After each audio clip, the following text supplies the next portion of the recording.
Fala pessoal, tudo bem com vocês? Eu, antes de mais nada, quero lhe convidar a curtir esse vídeo, se inscrever no nosso canal e estudar um pouco comigo sobre a história da perseguição aos cristãos em todas as épocas. Vamos comigo? Vamos ver aqui do primeiro até o século 21, que é o século que nós estamos vivendo, e nós começamos aqui nesses 3 primeiros séculos.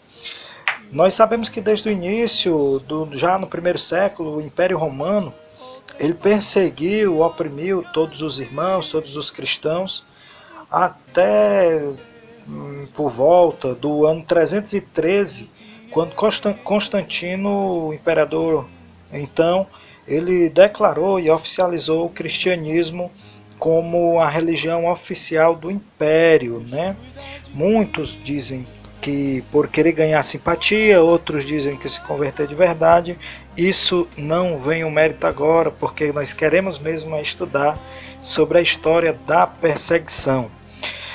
Nesse período, no ano 64, alguns historiadores falam 18 de julho do ano 64, a capital do Império, Roma, ela teve um grande incêndio, né? Os historiadores falam que dos 14 bairros, 10 foram incendiados. Alguns dizem que foi Nero o próprio autor desses incêndios.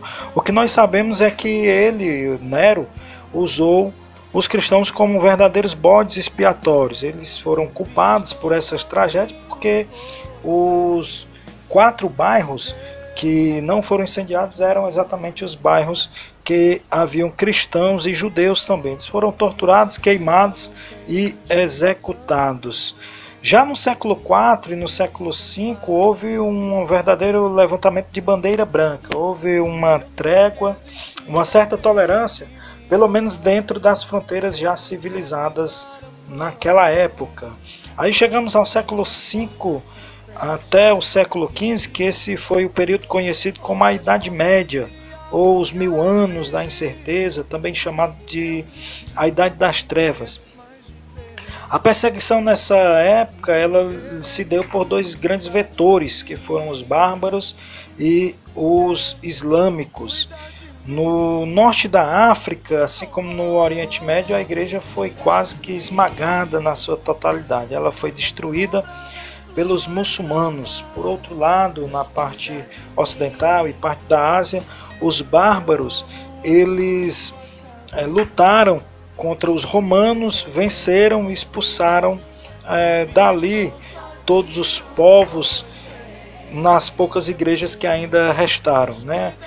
Nessa época, os bárbaros eles consideravam os cristãos como animais, né? Como lixo da sociedade e pessoas de segunda categoria. Claro que o vídeo é curto, mas se você quiser pausar, tá bom? Quiser pausar o vídeo, ler, copiar, isso vai te enriquecer bastante. Daí passamos, pessoal, aqui para outra parte do século XIII até o século XV, que nessa época a igreja ela se associou ao Estado, né? Ela se uniu. Que união perigosa, né, pessoal? E isso tornou o evangelho inacessível para alguns cristãos. Nós sabemos que a maioria da igreja ela sempre foi, né, escravos, né, pessoas do baixo clero, pessoas pobres, e nesse período ela se associou com o Estado e o evangelho ficou quase inacessível, né? As Bíblias elas não eram chegavam até as mãos do povo, o povo não tinha acesso à Bíblia.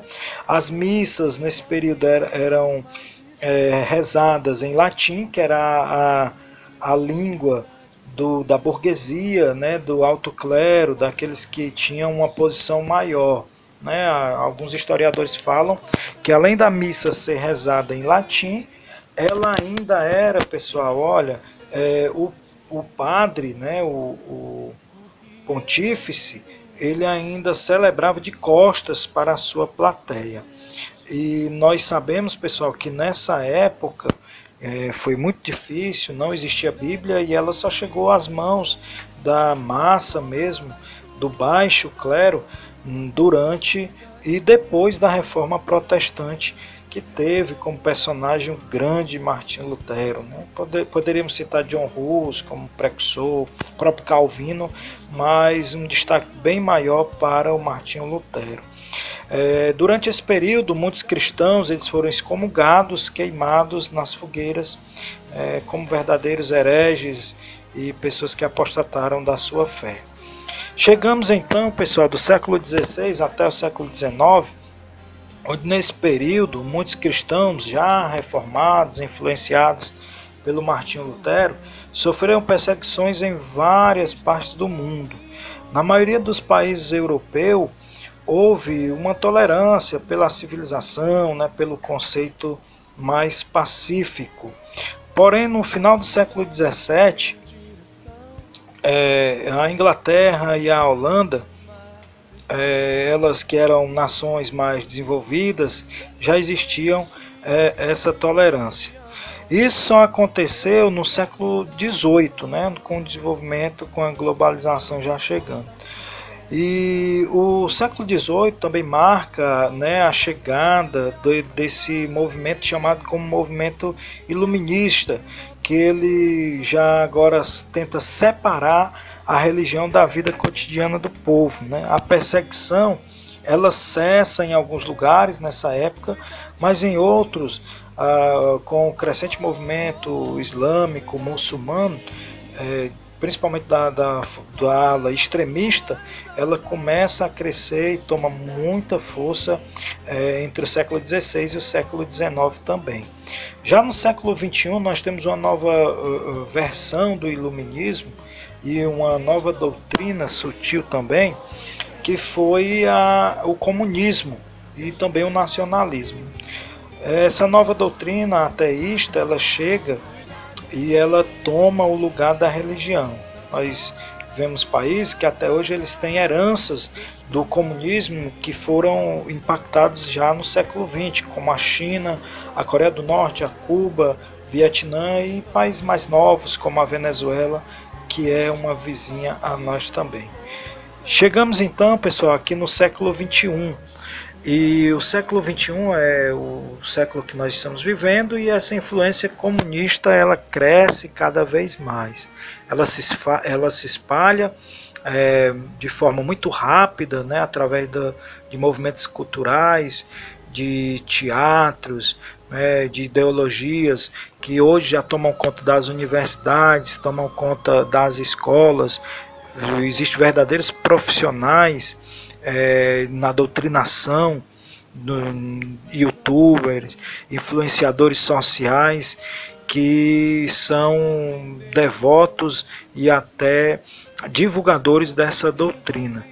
E é dessa forma, pessoal, no século XXI, que os cristãos são perseguidos de forma deliberada, atacam a liberdade cristã e aplicam a modalidade do politicamente correto, tentam dominar a mente e não somente o corpo, os pensamentos, né, a influência, e o campo infantil é bastante atacado por essa doutrina, esse movimento comunista. Isso nós falamos aqui do lado ocidental, porque no lado oriental, onde o islamismo, os países muçulmanos, eles ainda são implacáveis na sua perseguição, e os cristãos que ali habitam, principalmente no Oriente Médio, na África, né, eles ainda são perseguidos de forma antiga, né, da forma antiga ainda. Tá bom, pessoal? O que nos resta é orar pela igreja perseguida, nos mantermos informados sobre os irmãos, qual o seu estado e, se possível, até ajudá-los, tá bom? Deus abençoe você, e essa é uma parte da história da perseguição sobre os cristãos.